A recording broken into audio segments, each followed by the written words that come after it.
Hola, ¿cómo están amigos de Locura Teatral? Bienvenidos a este su programa. Recuerden seguirnos en nuestras redes sociales, Facebook, Twitter e Instagram, @Locura Teatral. Igual a través de las redes de Somos Live, ahí en Facebook y en Twitter. Ahí en la transmisión del Facebook Live nos pueden hacer preguntas a nuestros invitados, a todo lo que ustedes quieran preguntar o algo que les interese que conocer a nuestros invitados, por ahí también lo pueden hacer. Y bueno, ahorita en esta primera parte del programa nos acompañan de Las Arañas Cumpleaños, Yafté Arias y Michelle Montiel. Lo dije bien. Sube todo el inicio del programa aprendiendo el nombre. Y Alejandro Rodríguez, que nos viene a platicar de lluvia. Bienvenidos. Y pues comenzamos con ustedes, chicos. Las Arañas Cumpleaños, que se presentan en la Titería. Cuéntanos de qué va. Bueno, Las Arañas Cumpleaños es un texto de Camila Villegas, que ya lleva alrededor de 5 años como proyecto tal cual, y ahorita gracias a un estímulo de FIARTES, ¿no? Uno de los apoyos, estamos renovando todo, ¿no? O sea, todo, escenografía, títeres, objetos, vestuario, y bueno, nos vamos a presentar en la Titería sábados y domingos a las 12 a partir del 2 de febrero y hasta el 10 de marzo. Es una obra que trata temas complicados como la ola de violencia que vive en nuestro país. También habla sobre la ausencia del padre, sobre la pérdida para niños, y en realidad es un espectáculo para toda la familia, y realmente surgió de la pregunta ¿qué pasa con nuestros niños y nuestras familias en esta ola de violencia que vive el país? Más allá de los periódicos, más allá de las cifras, ¿cómo afecta realmente la forma de vida de las personas? Claro. ¿Cuál es la anécdota que lo desarrolla? La anécdota tal cual, trata sobre Tomás, que es el protagonista, un niño que vive frente al mar y por razones desconocidas para él se tiene que mudar con su mamá, ¿no? Es decir, tiene que emigrar, se tiene que ir a otro lado y alejarse de su papá, que digamos se queda en su casa. Entonces es toda esta travesía de cómo él llega a un nuevo lugar, de cómo su papá ya no está, y también trata sobre cómo logra salir adelante, tanto con la ayuda de sus arañas, Patona y Peluda, y de su abuela, ¿no? Entonces en este viaje realmente tiene que salvar dos cosas muy importantes para él, que son su fiesta de cumpleaños, porque va a cumplir 5, y la voz de su mamá. Okay. ¿Cuál fue el reto para ti como director al hacer esta propuesta? Sobre todo, bueno, dices que ya se renovó y todo esto, ¿no? Que ya lleva cierto rato presentándose. Sí, recuerdo ya mucho rato presentándose en foros independientes. Ahorita que ya se presenta con el apoyo, ¿cuál fue la renovación y cuál fue tu reto realmente? Digo, el reto desde un principio fue, creo, hacer que el mensaje, que fue lo que nos prendió a todo el equipo creativo, a las actrices y a mí, hacer que llegara, ¿no? Desde un principio fue lo que se planteó, y por eso nos estuvimos presentando ya hemos tenido varias temporadas en varios foros, pero la tirada siempre fue hacer que el mensaje llegue, no esperar a que la gente llegue al teatro para contarles. Entonces lo mismo estuvimos en vecindades, en patios de escuela, en parques, hemos estado en el norte del país, hasta Cancún, lo hemos estado recorriendo. Yo creo que ese fue un gran reto, sobre todo porque no es un camino fácil, implica muchas veces inversión en muchos aspectos, no solo económico. Y bueno, ahora con el apoyo de FIARTES, creo que lo padre es, tener el recurso siempre cambia las cosas, seamos francos. Le da otro sentido. No, pues sí. Y creo que nos permite llegar a muchos otros espacios. Habíamos estado lo mismo hablándole a gente de la Condesa, que de barrios populares complicados. Pero ahora, además, ya con FIARTES tal cual, estamos haciendo una propuesta que lo tenemos muy claro. La idea es salir del país, irnos tanto del otro lado del charco como bajar hacia los Andes. Claro. Y bueno, Michelle, cuéntanos de tu participación. Bueno, yo soy actriz del proyecto de Las Arañas Cumpleaños. Somos 2 actrices las que estamos, Miroslava Figueroa y yo, dirigidas por Yafté Arias. Y pues nada, la participación en realidad es complicada porque son 6 personajes los que estamos haciendo las dos, ¿no? Okay. Y hay personajes que hacemos las dos igual, ¿no? Por ejemplo, Patona y Peluda, que son las arañas. Las dos hacemos una patona, las dos hacemos una peluda, ¿no? O sea, ¿no tienen personajes fijos de alguna forma? No, en realidad el que más seguimos es a Tomás. Ajá. Ella tiene partes en las que es Tomás, yo tengo otras partes en las que soy Tomás. Hacemos las 2 arañas, hacemos la abuela, hacemos a papá, hacemos a mamá. Entonces, creo que el reto de ahí en la actuación es justo hacer 6 personajes y cómo embonan esos 6 personajes con la otra actriz que también está haciendo esos mismos 6 personajes. Claro, y justo sobre eso, ¿cómo fue llegar a ese proceso, no? Porque además, al fin de cuentas, si hacen los mismos personajes se tienen que parecer, ¿no? O tienen que llegar como a este punto en común. Ujú. ¿Cómo fue el proceso para justo llegar como a ese encauce? Ay, híjole, ya no me acuerdo. No hace tanto. A ver, Fue hace 5 A ver si años. es cierto. Ay. Pues lo que recuerdo mucho es que era mucho juego. O sea, eran muchos ensayos en los que, por supuesto, él tenía una guía hacia dónde iba o hacia dónde quería ir. Y en los ensayos, pues íbamos probando cosas. De ahí salieron, es que es teatro de objetos y títeres, ¿no? Y prendas, le llamamos, ¿no? Y entonces, por ejemplo, con un saco, ¿qué podemos hacer con ese saco? Con un perchero, ¿qué podemos hacer con ese perchero? Con esta pelota, ¿qué se puede hacer? Y creo que de ahí, de estos juegos, empezamos a ver qué funcionaba, qué no funcionaba, y de ahí ya fue mucho más fácil como embonarlo, ¿no?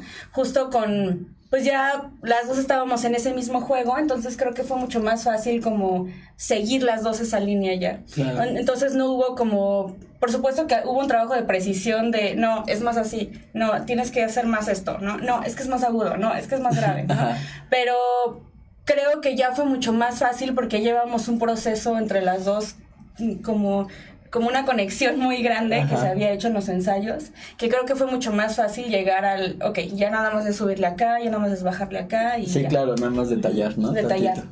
Y bueno, ¿por qué ustedes que llevan este proyecto de cierto tiempo, por qué creen que es importante justo el teatro para los niños o el teatro para la familia?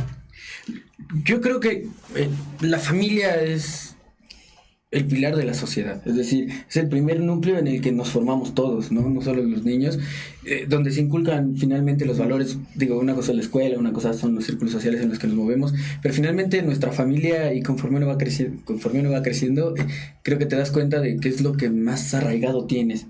Y para mí creo... La ola de violencia, particularmente hablando de esta obra, y la situación complicada del país, o sea, no podemos desligarnos de ese contexto social, pero creo que sí podemos, y para mí es lo que intentamos hacer con esta obra y creo que lo hemos logrado, es brindarle al niño y a la familia un respiro, un alivio, decirle, no podemos controlar lo demás, pero sí podemos encontrar las maneras de salir adelante. O sea, las pérdidas van a estar, por la razón que sea, ¿no? Por cuestiones naturales, las complicaciones, pero siempre hay manera de salir adelante.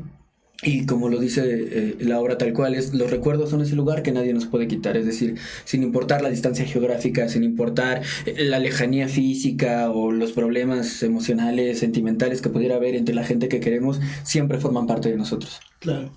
Y creo que además es muy importante para el niño reconocerse en algún lado, ¿no? Verse reflejado ahí, ver que no está solo, que alguien está sintiendo lo mismo que él, que alguien pasó lo mismo que él. Y ver que hay caminos, ¿no? Bien lo decía Yapte, no podemos cambiar la violencia del país, no podemos cambiar la situación en la que estamos, o quizás sí, pero no de inmediato, digamos, pero podemos modificar la forma en la que el niño ve eso, ¿no? O cómo lo va a enfrentar, prepararlo para enfrentarlo, ¿no? Y creo que justo por eso es importante el teatro para niños, que es el lugar en el que el niño tiene este espacio de reconocimiento y de decir, ok, puedo hacer algo, ¿no? Que creo que pues funciona un poco como estas películas en las que el niño ve a este héroe tropezar, caerse, y que al final ve que hay un camino, ¿no? Quizá creo que el teatro para niños lo que te ofrece es distintos caminos. Hay mucha variedad de teatro para niños y creo que justo por eso el niño puede decir, ok, aquí hay un camino, en esta otra obra hay otro camino. Y creo que es importante justo el mensaje que se les está dando a los niños con estas obras, por eso. Claro. Y bueno, ¿cuál ha sido la reacción del público? ¿Alguna anécdota? Porque digo, de repente, sobre todo en teatro familiar, los niños se dejan ir, ¿no? Sobre todo si están muy conectados con las obras. Sí, pues los niños de pronto ya hay teatros, sobre todo chiquitos, como la obra es muy íntima, en las que de pronto ya los niños ya los tenemos aquí al lado, ¿no? Porque se meten en la historia. Pero creo que es interesante porque más que a los niños, por supuesto que les divierte la obra, por supuesto que se llevan un mensaje, pero creo que las anécdotas han sido de adultos, ¿no? O sea, ver a los adultos cómo se transforman, cómo se conmueven, cómo se meten en la obra y ver cómo los niños conectan con cosas que nosotros ni imaginábamos, ¿no? Ya usted en varias entrevistas ha contado de una anécdota en la que escuchó al niño que le decía a la mamá que es como cuando se divorciaron, ¿no? Okay. O sea, la obra nosotros pues no era nuestra visión que hablara de eso, pero pues resulta interesante también cómo el niño lo lleva hacia sus lugares, ¿no? Claro. Y creo que eso es lo padre de la obra, que como no está encasillada en un lugar, como no está encasillada en una situación, digamos, el niño puede ver lo que quiera, ¿no? O sea, puede ver su propia situación con sus papás, puede ver su propia situación de la pérdida de la abuela, puede ser o sea, todas son sus versiones, ¿no? Y creo que justo ahí están las anécdotas, ¿no? En la forma en la que se acercan con nosotros y nos dicen, me conmovió esto, me movió esto, me acordé de mi abuela, me acordé mucho del mar, la primera vez que vi el mar, ¿no? Uh-huh. Y entonces, pues creo que hay distintas anécdotas que son pequeñitas, pero que en cuanto nos llegan saliendo de función, claro, justo son como un respiro, como saber que vamos por el camino. Sí, claro, que hay quien escuche, ¿no? Que es lo importante en el teatro. Bien, y bueno, ya cambiando de tema, vamos a hablar de Lluvia. Alejandro, cuéntanos de Lluvia. Hola, muchísimas gracias por la invitación y por el espacio para hablar de este trabajo. Lluvia es un monólogo que habla sobre el amor y los ciclos, okay, marcados por la tragedia y la esperanza. Estamos en una temporada muy cortita ahí en la Capilla, que la Capilla Teatro tiene un programa que se llama Teatro de los Estados. Entonces invita a compañías que son fuera de la Ciudad de México para mostrar su trabajo. Y nos tocó en esta ocasión estar acá, venimos de Guadalajara y pues muy contentos. Es la segunda vez que nos toca dar temporada en la Capilla y es la primera vez que venimos con esta obra. El día de ayer estrenamos y pues es una temporada muy cortita, solamente 4 funciones. Y bueno, cuéntanos un poco más del proceso. ¿Por qué Lluvia? Lluvia es una metáfora sobre todo lo que es cíclico. Okay. Entonces la historia sucede en un personaje que vive todos los años 90 y hasta nuestras fechas, que se va enamorando de diferentes mujeres, de las cuales todas se llaman Lluvia. Okay. ¿No? Y cada una de sus relaciones está marcada por un suceso político o social que pasó específicamente en Guadalajara y que marcó la historia del país. Uh-huh. Y cómo se ve afectada nuestra vida cotidiana por sucesos macropolíticos, ¿no? Okay. Entonces habla al mismo tiempo de que es muy esperanzador, también tiene esta cuestión de una sociedad vulnerada, una adolescencia también, y pues es muy nostálgico, y tiene como este viaje entre lo cómico, lo nostálgico, ¿no? Lo trágico. Y pues bueno, invita al espectador a ese viaje, ¿no? A recordar todos los años 90 porque se habla mucho sobre la cultura pop, la música, okay, y demás. Que está muy de moda. Así es, sí. Y pues al mismo tiempo hace todo este recuento político. ¿Cuál fue el proceso? ¿Cómo llegaron a todo esto? Pues inició hace unos años, ¿no? Que comencé a escribir una idea hubo un punto de la vida donde sentía que estaba repitiendo todo, ¿no? Sobre todo cuando se da la desaparición de los 43 estudiantes, que vuelvo a ver a Salinas de Gortari en la televisión. Entonces recuerdo mi infancia, ¿no? Cuando Salinas de Gortari era el presidente, digo, parece que vivimos enjaulados como en un círculo, ¿no? Y comienzo a hacer ese análisis y a hacer ese mismo análisis no solamente en mi contexto político, social, sino también emotivo, ¿no? Y digo, es lo mismo, es como si avanzáramos en espiral, ¿no? Uh-huh. Y entonces de ahí comienzo a desarrollar esta historia. Y bueno, estrenamos esta obra el año pasado allá en Guadalajara. Fuimos seleccionados para el Festival de Monólogos de Teatro Una Sola Voz. Y pues bueno, ahora estamos por acá en la Capilla. ¿Y qué tal fue la gira de Teatro Una Sola Voz? Pues es la segunda vez que hacemos la gira también, o sea, ya teníamos como la experiencia, pero de alguna manera probar que el monólogo, que pareciera ser muy local, muy de Guadalajara, de repente conecta muchísimo por otros lados con la gente, ¿no?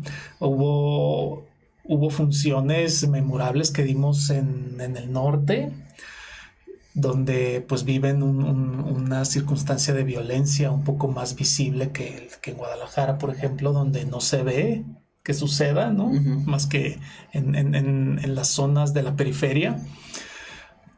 Entonces por ese lado conectaban. Había otros lugares donde conectaban muchísimo por el lado del amor, uh-huh, y de las relaciones, los ciclos amorosos. Otros donde era totalmente político, ¿no? Entonces te dabas cuenta en cada estado cómo el público buscaba diferentes cosas, y eso para nosotros fue muy enriquecedor. Claro. Sí. Y bueno, siempre hablamos aquí de teatro, sobre todo de la Ciudad de México, por obvias razones. Pero cuéntanos cómo es el panorama del teatro allá en Guadalajara. En Guadalajara es padrísimo porque es uno de los estados que más está teniendo apoyos para teatro por parte de Secretaría de Cultura Jalisco y de la Universidad de Guadalajara. Entonces hay muchos apoyos. Y además algo que está sucediendo es un fenómeno de teatro emergente, ¿no? Todos los directores, actores son jóvenes. Entonces hay muy pocos directores ya grandes, ya con su trascendencia artística, pero la mayoría de los grupos surgen como propuestas jóvenes. Entonces es como un terreno que va germinando, y eso pues es un campo, te abre un campo de muchas posibilidades de trabajo, y pues nosotros ahí estamos, ¿no? Aportando en la diversidad, porque también es muy diverso, ¿no? El teatro que hay en Guadalajara. Hay mucho teatro para niños, mucho teatro de títeres. Se está ahorita en la compañía donde yo trabajo en una compañía que se llama La Deriva Teatro, que estamos haciendo teatro para la primera infancia, para bebés de 0 a 3 años o niños en la segunda etapa, que es de 3 a 6. Y bueno, aparte tengo una compañía que hacemos teatro físico, que es los que construimos este monólogo. Okay. Y bueno, ¿qué tal te recibió ayer la ciudad en el estreno? Muy bien, sí, siempre me pongo muy nervioso cuando vengo a la Ciudad de México. No sé por qué, está como esta idea o imagen que el público es más crítico, ¿no? Okay. Porque también en Guadalajara pasa que el público es súper entregado, ¿no? Cualquier cosa que les presentes lo adoran, ¿no? Entonces, pero acá es como un poquero, o por lo menos eso está en nuestro imaginario colectivo, que es más complicado conectar. Pero en realidad siempre que estamos aquí también hay un público muy generoso, uh-huh, que escucha, que atiende incluso más que el público de Guadalajara. Y pues es siempre como una experiencia venir aquí a la Ciudad de México. Claro. De hecho, tenemos ya temporada con esta misma obra de Lluvia en el Centro Cultural del Bosque, pero en el mes de julio. O sea, regresamos ahora sí a dar una temporada larga, pero mientras tanto estamos cubriendo estas 4 funciones en la capilla. Muy bien. Y bueno, pues ya nada más para cerrar esta primera parte del programa, pues el comercial, dónde, cuándo, redes sociales, para que el público asista a cada uno de sus montajes. Bueno, nosotros vamos a estar en La Titería, que es Vicente Guerrero número 7, en la Colonia del Carmen, Coyoacán, a las 12, a partir del 2 de febrero, sábados y domingos. Redes sociales, Las Arañas Cumplen Años, Los de Siempre Artes Escénicas, mucho teatro, Tepalcate Producciones, cualquiera de ellas, muy atentos, va a haber un montón de promociones. Okay. Sí, por nuestra parte solamente nos quedan 3 funciones más. De hecho, estoy regalando un pase 2x1 el día de hoy. Si alguien escribe o sí, no, podemos hacer, si se comunican aquí a la estación, anotan su nombre y ya lo pasan ahí al teatro, y nosotros les dejamos un pase 2x1 en la taquilla. Vamos a estar hoy viernes a las 8 de la noche, mañana sábado a las 7 y el domingo a las 6. Se va recorriendo 1 hora por día. En el Teatro La Capilla, ¿no? En las redes sociales nos pueden encontrar como Paralelo Teatro, en Instagram y en Facebook. Ahí publicamos todo alrededor de esta temporada y de otros trabajos que tenemos. Y también en las redes sociales del Teatro La Capilla pueden encontrar la información de la temporada Y hay muchas promociones también que está ofreciendo desde la capilla y nosotros desde Paralelo Teatro, para que estén al pendiente y nos acompañen estos días. Bueno, pues este es su espacio cuando quieran regresar. Muchas gracias. Y pues nosotros recuerden seguirnos en redes sociales, Facebook, Twitter e Instagram. Nos vamos a la segunda parte del programa. Nos vamos a un corte musical. Ahorita regresamos.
Ya estamos de regreso, amigos. Recuerden seguirnos en nuestras redes sociales, Facebook, Twitter e Instagram, @locura teatral. Y bueno, ya estamos aquí en la segunda parte del programa, que nos acompañan Jesús Jiménez, que nos viene a platicar del 25 aniversario de Seña y Verbo, y Mariana Landa, que nos viene a platicar del estreno, que mañana estrenan Casa Tomada en la Sala Novo.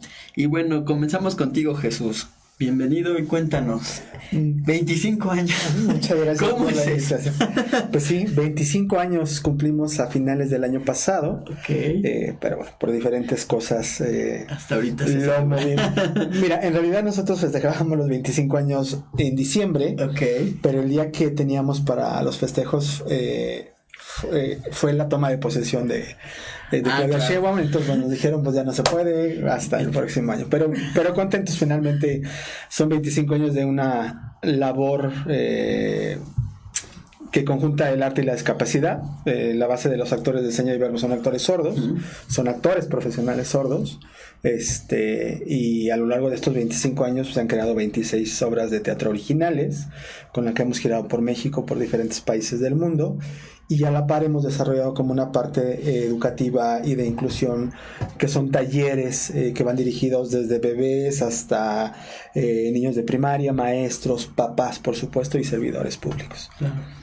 ¿Cómo se formó Seña y Verbo? Regresando un poco a los inicios. Mira, hace más o menos 26 años, casi 27, vino el National Theatre of Deaf de Estados Unidos, la compañía de teatro de sordos de Estados Unidos, a hacer una gira a México, y buscaban un actor mexicano que hablara, bueno, primero que fuera actor, y en segundo que tuviera un inglés fluido. Y en esa época Alberto Lobnitz, que es el que creó la compañía, aplicó para ser ese actor, se quedó, hizo toda la gira con el National Theatre of Deaf en México y le quedó el gusanito y siguió en contacto con ellos, y ellos le dijeron, bueno, pues ¿por qué no haces una compañía de teatro de sordos en México? Hace 26 años el tema de inclusión ni siquiera existe, es más, la palabra ni siquiera se utilizaba, sí, claro. Y él, en esta incipiente inicio del FONCA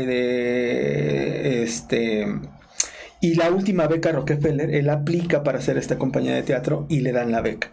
Entonces, la base de la compañía surgió de esta idea y de la última beca Rockefeller y la primera beca del FONCA. Y ahí, pues Alberto platica que él no pensaba ni en esta parte romántica, decir, voy a durar tantos años. Él quería hacer teatro, y al principio a la compañía pues nadie la pelaba porque decían, pues son sorditos o son enfermitos, ¿no? Entonces los primeros años fueron muy complicados, hacerles entender a la gente que estaban haciendo una compañía de teatro profesional.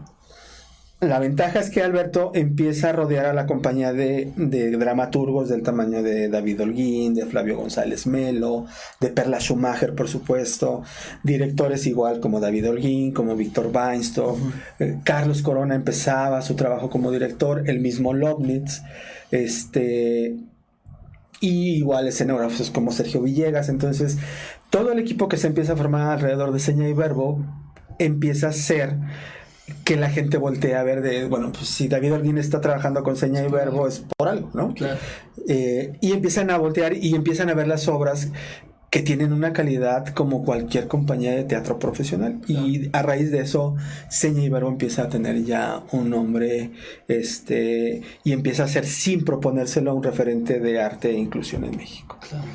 ¿Y cómo llegaste tú a Seña y Verbo? Mira, yo estuve dirigiendo Casa de la Paz hace 4 años, toda la gestión de Jaime Chabó y la mía, la verdad es que nos fue muy bien en toda la cuestión de la gestión. Entonces, bueno, obviamente mucha gente de ahí me empezó a mí a ubicar como gestor o como director de escena, y dentro de ellos Alberto Lobnitz. Entonces, hace un poco más de 3 años ellos tenían que hacer el tercer festival de teatro de sordos que hace la compañía con las compañías de teatro de sordos que tienen los estados, y me invita a él a coordinarle todo el festival y hacer la curaduría. Y en esa época a Alberto le empieza a ir muy bien como actor. Él quería regresar a actuar, y él empezaba ya como a desligarse un poco de la compañía, más como una necesidad como artista, okay, que por querer dejarlo. Y en ese inter le ofrecen la Coordinación Nacional de Teatro. Entonces yo terminé el festival y me dijo, oye, yo ya me voy de Seña y Verbo, me están ofreciendo esto. Empezaba a hacer los ensayos del Hombre de la Mancha. Pues te interesa. Y pues sí, o sea, ¿quién no le dice a una compañía de este tamaño, no? Claro. Entonces Alberto renuncia a Seña y Verbo, se va a la coordinación, y la dirección que antes era una dirección general se convierte en 2 direcciones. La dirección artística, que la lleva Eduardo Domínguez, que es uno de los actores sordos de la compañía, y toda la dirección ejecutiva de Seña y Verbo la llevo yo. Okay. Entonces, y a la compañía pues ya la conocía yo desde hacía muchísimo tiempo, ¿no? Claro. ¿Y cuáles han sido los retos en todo desde que llevas esta dirección ejecutiva? ¿Cuáles son los retos para ti? Mira, los retos fue replantear la visión de la compañía, ¿no?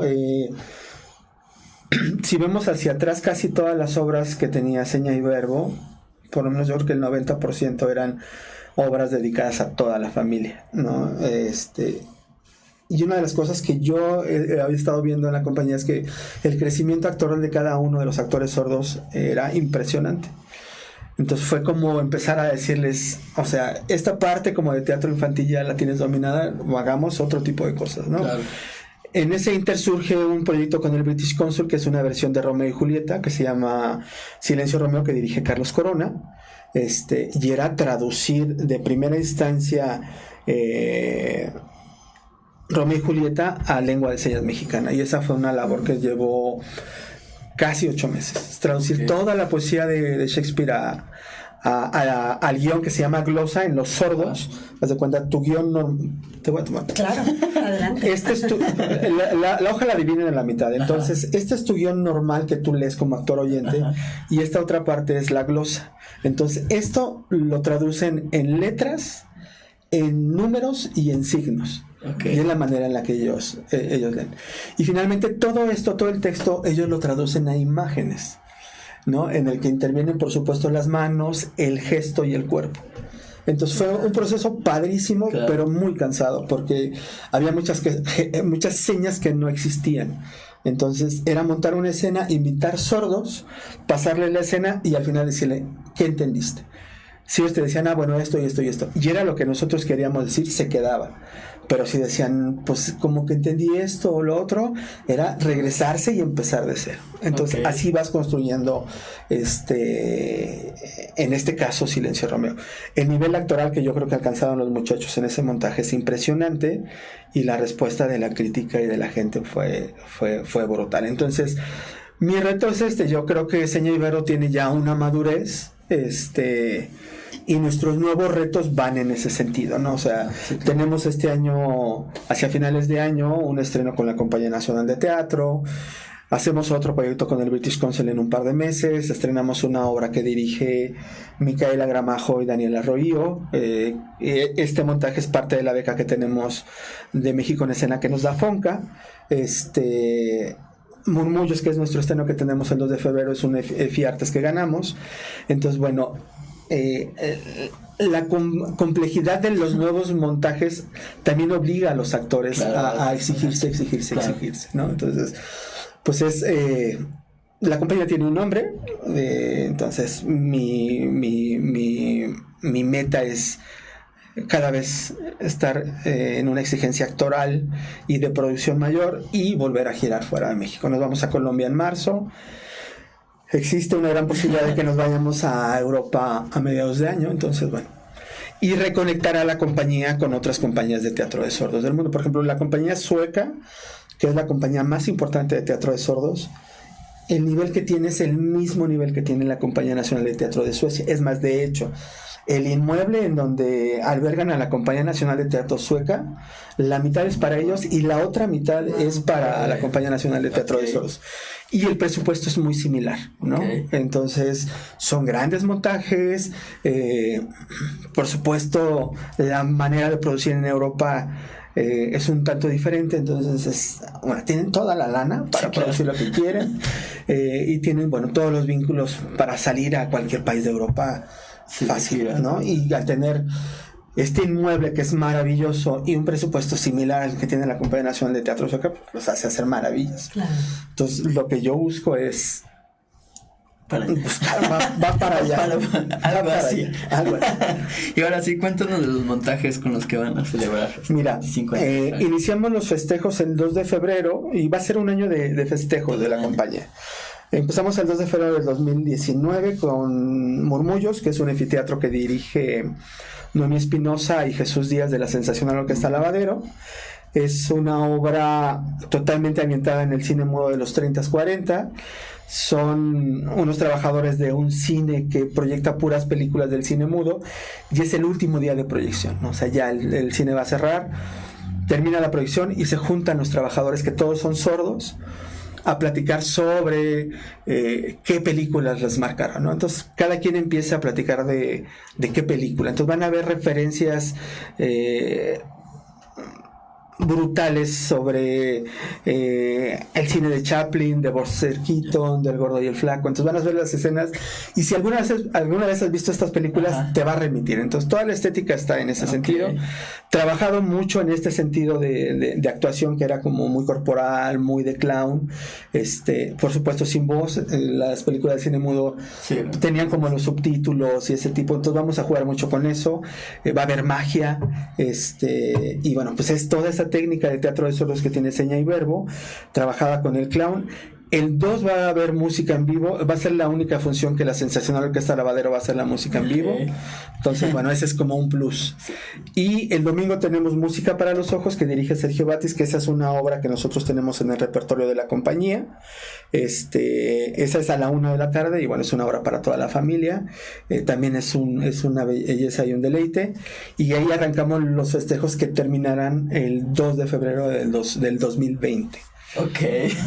Entonces, así van. Planeado todo. Y en ese inter pues tenemos el estreno de la Compañía Nacional de Teatro, el estreno de la obra de Mica Gramajo y Daniel Arroyo, lo que hacemos con el British Consul, tenemos una gira nacional con el repertorio de la compañía. Entonces es un año bastante movido para nosotros, agraciadamente. Marina, sí, nos estamos nada más estoy encantada de escucharlo. Bueno, fue toda una chamba de gestión que nos llevó casi un año. Sí, ¿no? Me imagino. Claro. Se oye muy bonito, sí, fácil, pero sí fue toda una chamba de gestión que nos llevó, un año. O sea, eso es lo que logramos. Muchas puertas nos dijeron, no nos interesa. Sí, gracias. Pero finalmente también algo que es muy cierto y por lo que yo creo que Seña y Verbo tiene muchas oportunidades es que en ese sentido yo creo que sí, sin proponérselo, se volvió en un referente en México de arte inclusivo, ¿no? Entonces estos últimos años, sobre todo las reuniones que he tenido con gente de diferentes secretarías de cultura de estados, tenemos por encargo que el tema de inclusión esté sobre la mesa. Entonces nos interesa mucho el trabajo, y bueno, finalmente 25 años creo que se notan en los montajes de la compañía, ¿no? Entonces pues sí, en ese sentido creo que tenemos como una gran ventaja, ¿no? Señor, creo que tiene ya un nombre muy sólido y eso también ayuda muchísimo. Claro. ¿Y a ti qué te ha dejado a nivel personal este trabajo que llevas con Seña y Verbo? Mira, yo soy alumno de dirección de Margules. Y yo recuerdo que una de las cosas que Margules mencionaba mucho, y lo veías en él, era la pasión del teatro, ¿no? Yo me sigo dedicando al teatro porque me gusta, porque me apasiona y porque lo amo, ¿no? Uh-huh. Y creo que, no me dejarás mentir, pero finalmente, si no tienes esa convicción, o sea, creo que tendrías que dedicarte a otra cosa. Y algo que yo veo en Seña y Verbo es eso, o sea, la pasión que tienen los actores sordos por la compañía, por ser excelentes en su trabajo. Después de mucho trabajo en el que dices, no sé si lleguemos, es que nos falta dinero, todo eso, cuando ya lo ves en escena es cuando dices, sí, claro, estoy en esto porque lo que estoy viendo vale la pena y porque veo el amor que tiene. Entonces, pues, constatar el amor que le tengo al teatro, y no me veo haciendo otra cosa, ¿no? Tanto ya sea dirigiendo o haciendo gestión o haciendo producción, es lo que me gusta. Claro. Y ahora, bueno, Mariana, cuéntanos de Casa Tomada. Bueno, pues yo primero tengo que decirles que estoy muy contenta de estar aquí, de haber escuchado esta historia fantástica de Seña y Verbo, ¿no? Y gracias, Rodrigo, es muy lindo estar aquí. Pues Casa Tomada es una obra de danza teatro, que parte de dos premisas fundamentales. La primera es intervenir espacios físicos que no están necesariamente pensados para una representación escénica, ¿no? Okay. De ahí el nombre, ¿no? De tomar la casa o de Casa Tomada. Y entonces lo que buscamos es, pues, bueno, por ejemplo, tuvimos una primera temporada en un lugar que se llama Producciones El Día de, que es una especie de departamento, ¿no? Entonces hay una cocina, hay un lobby, hay unas escaleritas, es un lugar muy pequeño. Y entonces con nuestra propuesta, que es esencialmente dancística, pues intervenimos ese espacio. Tuvimos una segunda temporada en Casa Manu, que está en el centro, que es un edificio completamente distinto, ¿no? Que es abierto, con balcones y un patio central bellísimo, y entonces ahora intervenimos ese espacio modificando las escenas que tienen una base, hay una base general, pero sobre eso vamos modificando de acuerdo al espacio. Y ahora pues llegamos con esta tercera temporada a la Sala Novo y nos gusta mucho la idea de intervenir pues todo el lugar, ¿no? O sea, de hecho la Sala Novo es la que alberga las 3 últimas escenas, pero todo lo anterior sucede desde la puerta de entrada al recinto, ¿no? O sea, fuera de la capilla empieza la escena y el público va transitando con nosotros por el espacio hasta llegar, digamos, ya propiamente a la Sala Novo, ¿no? Entonces, bueno, pues esa es la primera, la premisa inicial de Casa Tomada, que nos gusta mucho buscar espacios, bueno, ya le pongo las comillas porque eso ya es un poco viejo, alternativos, ¿no? Ya hay mucho de eso, pero sí que la gente no identifique que va a ir a ver una puesta en escena donde se sienta y está como mero espectador, sino que en realidad nos acompaña, ¿no? En todo el camino de la obra. Y la otra premisa es hablar sobre el cuerpo, y de ahí hacemos pues la analogía con el cuerpo como una casa que también es tomada, ¿no? Desde muchos puntos de vista, desde lo social, ¿no? Desde lo personal, nuestra relación con el propio cuerpo, en relación con la pareja, por ejemplo, ¿no? ¿Qué relación establecemos corporalmente con las otras personas? Ese es como el segundo elemento que está presente en Casa Tomada todo el tiempo, esa relación que tenemos con el cuerpo, la analogía de pensarlo como una casa, con pasillos, con ventanas, con puertas cerradas, ¿no? Incluso jugamos mucho con estas preguntas como de ¿cuál es tu habitación favorita, ¿no? En relación a tu cuerpo, o qué hay en el sótano de tu casa, ¿no? ¿Qué guardas ahí? ¿Qué es aquello que está velado, que está oculto, o aquello que está más expuesto, más ventilado, ¿no? Entonces hacemos este juego con los dos elementos. Ok. ¿Cómo llegaron a este proceso? ¿Cómo se les ocurrió? ¿Cuál fue el proceso para llegar a este montaje? Pues fíjate, originalmente la idea la tuve porque acompañé a un grupo de estudiantes, yo trabajo en la Escuela Nacional de Danza, y entonces los acompañé a una función que dieron en un lugar que se llama La Nave, que es un edificio que arriba tiene el foro, ¿no? Entonces ellos se presentaron ahí, pero yo en esa experiencia dije, yo quiero tomar este edificio, quiero que uno de mis bailarines, Rafael Arriaga, se meta al montacargas y baile ahí, y yo quiero que el otro bailarín, Ángel Vázquez, se ponga en la terraza, que además tiene una cuadrícula abierta que se ve hacia abajo, y baile ahí. Entonces esa fue la primera imagen que yo tuve, ¿no? Este espacio habitado maravilloso. Y luego, por otro lado, pues también coincidió con un momento mío personal de vida en el que hacía como mucha reflexión de mi relación con mi cuerpo. Y entonces encontré como esta analogía, esta empatía entre los dos elementos, y ahí fue que empecé a desarrollar como la idea central. Ok. ¿Y ya por qué no lo hiciste en la Foro de la Nave? ¿Ya pues salió? Lo haremos. Digo, sería muy interesante, es un foro. Sí, o sea, es un foro interesante. Sí, es lindo, claro, el tránsito se antoja, ¿no? La escalera, el montacargas. Sí, llamaría la atención. Sí, no es que no lo hagamos, está ahí en el tintero. Está viendo. Sí. Bueno, ¿y cómo ha reaccionado el público justo a esta idea de a lo mejor no ser realmente un espectador, sino ser partícipe? Pues fíjate que hemos tenido reacciones de todos los tipos. En general creo que bastante buenas. A la gente le ha gustado esta idea de caminar con nosotros, ¿no? Porque es un montaje muy íntimo, muy cercano. De hecho, todos los 3 espacios a los que hemos llegado admiten 20, 30 personas máximo, ¿no? Entonces, en realidad es una cosa, es una obra de mucha intimidad, y eso a la gente le gusta, ¿no? Sí les confronta, porque además al final se llevan una reflexión muy personal sobre su propia relación con el cuerpo. Pero, por ejemplo, en las 2 temporadas anteriores abríamos un espacio de diálogo con el público al final de la obra, como para escucharles si querían compartir algo. Al principio les costaba un poquito de trabajo, pero una vez que hablaba uno, los demás se soltaban. Sí.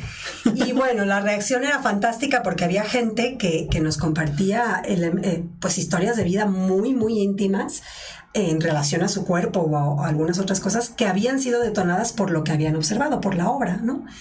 Entonces, creo que esa intimidad que logramos es muy rica. A nosotros nos gusta mucho eso, ¿no? Estar muy cerca del público.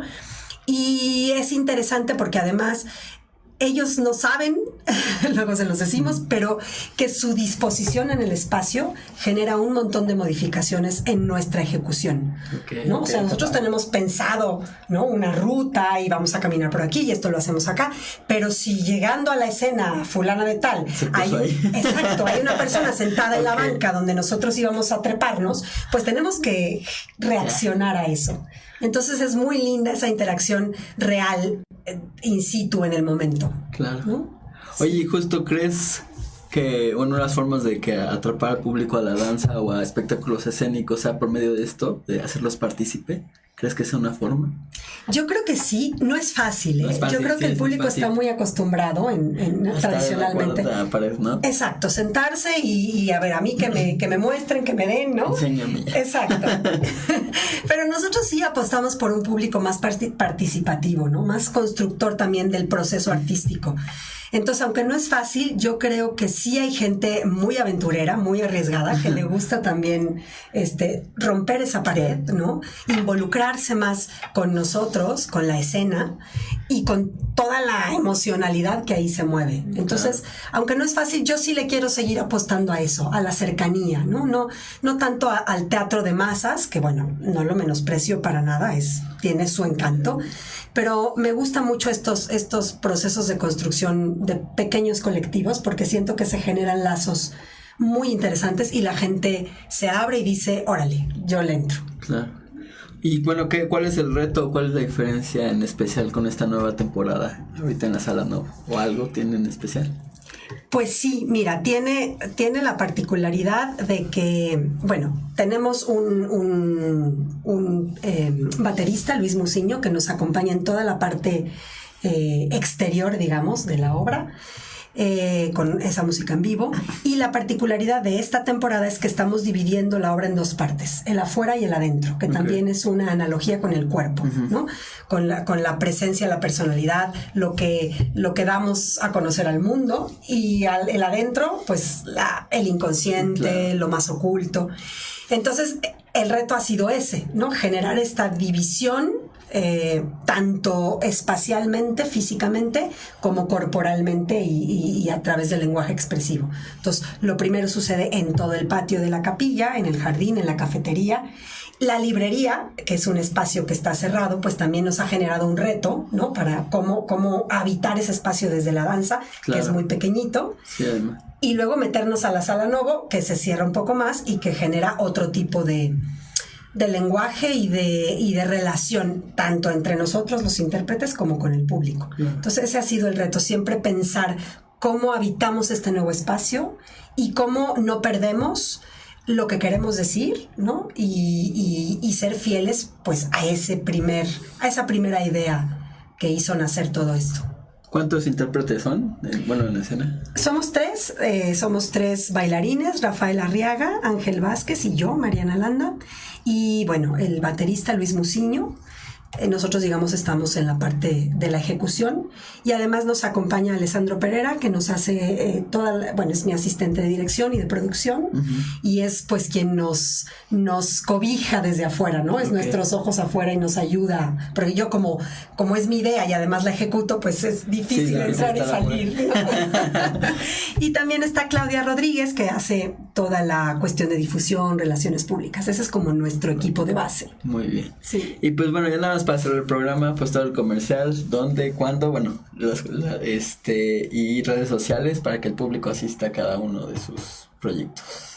Bueno, pues Casa Tomada estrenamos mañana, sábado 26 de enero a las 6 de la tarde en la Sala Novo, en Madrid número 13, en la Colonia del Carmen, Coyoacán. Vamos a estar 8 sábados hasta el 16 de marzo.